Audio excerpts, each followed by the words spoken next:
m'appelle Christian Awangonou. Je suis d'origine béninoise. Je m'appelle Aurélie, j'ai 29 ans, bientôt 30. Je suis née à Paris et j'ai un père d'origine béninoise et une mère d'origine malgache. Aurélie est ma fille.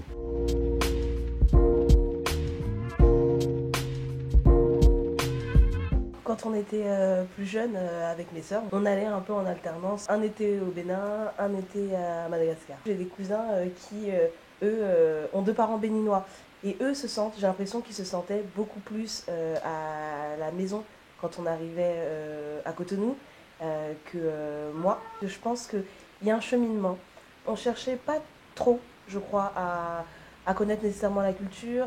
Et là, aujourd'hui, en grandissant, ce besoin, il grandit beaucoup, de se rapprocher de ses origines, d'en connaître un petit peu plus. On se disait, c'est une parenthèse pendant les vacances. Alors en fait, c'est pas une parenthèse, ça nous définit véritablement et profondément. Et je pense que plus on grandit, plus on a besoin en fait de savoir, de se raccrocher à ses racines et d'en connaître beaucoup plus sur l'histoire de ses parents. Avec le recul, je dirais, je pense que j'ai pris un peu plus conscience, finalement avec l'expérience, que on s'approprie la culture en la vivant.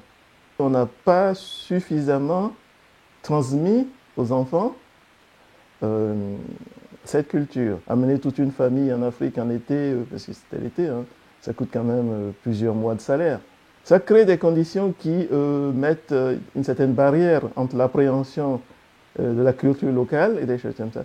Et donc, ce dont on a pris conscience, si les enfants sont toujours aujourd'hui enclins à vouloir découvrir, c'est d'essayer plutôt dans le futur, s'il y a des occasions, plutôt de faire plus d'immersion et peut-être de commencer à avoir des échanges plus approfondis.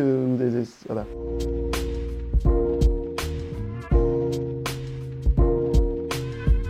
Culturellement, la famille, elle est centrale. Mais la famille au sens où on l'entend en Europe, qui est le noyau le plus petit, père, mère et enfant, est tout un peu différent en Afrique. Parce que certainement, aujourd'hui, on va dire, nous on a vécu dans les villes, mais néanmoins, même dans les villes où on privilégie le noyau central, il y a toujours une place qui est laissée à la famille étendue. Et même mieux que ça, un peu dans le quartier, les adultes aussi, sans être de la famille, participent, on va dire, dans une certaine façon, à l'éducation des enfants. Tout simplement parce que l'enfant respecte l'adulte et il sait qu'il ne peut pas faire n'importe quoi dans la rue ou des choses comme ça. C'est une forme de délégation de la responsabilité parentale, mais qui est consentie au niveau de la société, ce qui fait que quelque part, les enfants sont un peu, ou les parents sont accompagnés dans l'éducation de leurs enfants par la société.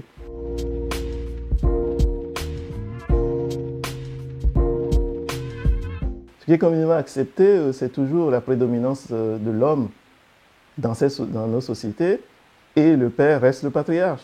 Et le père, il sait aussi que cette position lui donne des responsabilités. À la maison, c'était un tout petit peu différent. Parce que moi, mon père, il a été beaucoup moins traditionnaliste.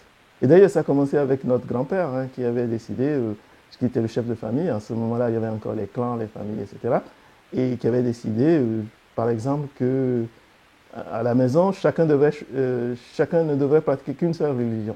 Il se sent l'égal de sa femme, on va dire comme ça. Ils prennent les décisions ensemble, etc. Enfin, ils construisent tout ensemble, etc. Mais malgré cela, ma mère a toujours, si j'ose dire, su respecter, j'ai dit, ce que veut la tradition. Même si mon père ne l'a jamais imposé. Il aimait sa femme, je dirais. Il avait une vision de la société qui était plus égalitaire. Bon, mon père, il avait été... père, son âme, excellent.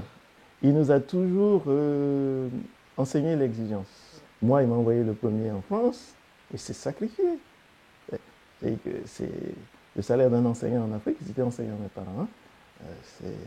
Pour vivre ici pendant un mois, c'est le salaire de toute la famille. Il a fallu qu'il trouve d'autres moyens pour vivoter pendant les quelques années où j'étais à l'école en France. Donc on avait le devoir de réussir. Bon, moi, je me suis inspiré de mon père un peu, donc Je me suis dit qu'il fallait laisser de l'espace à chacun et de s'adapter. Ça donne ce que ça donne, c'est-à-dire une équipe où chacun retrouve un peu de place. C'est pas toujours facile. C'est pas parce qu'on pense que quelque chose est juste à être fait de cette façon que forcément on ressent toujours bien, si j'ose dire.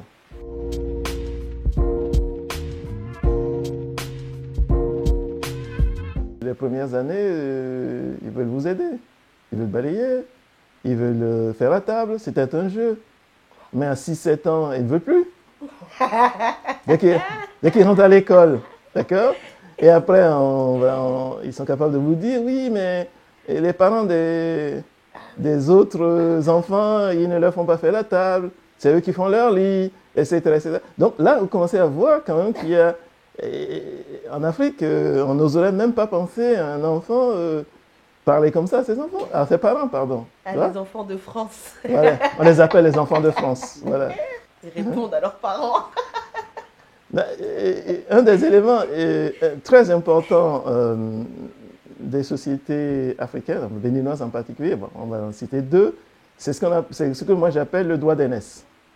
Donc, même quand le père attend, on ne lui répond pas. Voilà. Donc ici, les enfants, ils ont envie d'argumenter, de vous répondre, de prouver qu'ils ont raison, et ils ont toujours raison, toujours, ils savent tout, bah, et ils le disent, comme on disait tout à l'heure. Non, là-bas, tu as raison, tu te tais, et quand l'orage est passé, tu trouves le moyen d'exprimer ton idée. Je voyais les autres, par exemple, sortir de l'école, leur mère leur disait allez, avance. Ils disaient attends. Moi, si je répondais comme ça à ma mère ou mon père, je serais par terre. En fait, on se rend vite compte qu'on ne vit pas les mêmes choses, ou que par exemple, il y avait beaucoup de choses, par exemple l'histoire d'argent de poche. Il y avait beaucoup de choses, je voyais chez mes petits camarades, qui avaient l'air de leur être dus. Alors que nous, il n'y avait rien qui était dû. Mon père, il disait beaucoup à vous les enfants de France, vous les enfants de France, à nous, on n'avait pas à demander pour que la maison soit propre, pour que le bain. Et donc, mon père nous l'assénait suffisamment souvent pour qu'on voit qu'on avait des cultures différentes. Ce que disait mon père par rapport à la famille, ces valeurs familiales qui nous ont été transmises, elles sont super importantes pour nous. Et ça, moi, j'en suis vraiment très reconnaissante à ma famille de nous avoir transmis ces valeurs familiales.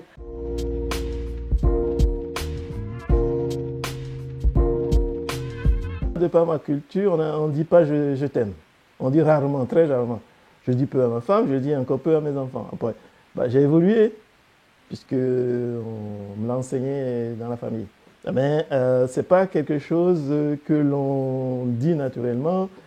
Et puis, on se prend pas les mains en traînant dans la rue, par exemple. Donc ça aussi, ça s'apprend. Donc on évolue de toute façon. Donc quelque part, oui, c'est quelque chose qu'on ne se dit pas suffisamment. Mais les gens savent, si vous voulez, on a tellement, c'est ancré viscéralement en nous, on sait que nos parents, moi je parle de moi, nos parents nous aiment et qui seraient prêts à donner leur vie pour nous. Donc, au-delà de ça, on ne se pose même pas, on n'imagine même pas qu'il y a un besoin de dire ou d'affirmer ou de rappeler qu'ils nous aiment.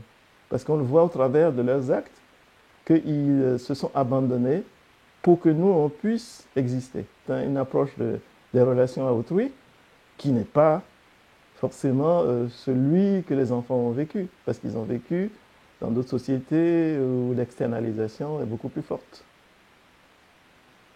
Il y a eu des divergences, mais à la fin, il m'a fait confiance, en fait. Il m'a fait confiance et du coup, je veux lui dire merci quand même, papa. Accepté. Merci de m'avoir fait confiance. Merci d'avoir été toujours derrière, même si tu n'étais pas tout à fait d'accord avec les choix que j'ai faits. Mais je sais d'où venait ce désaccord et pourquoi tu l'as fait. Mais merci malgré tout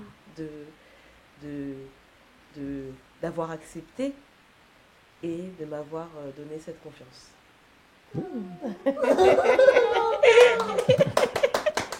Ah.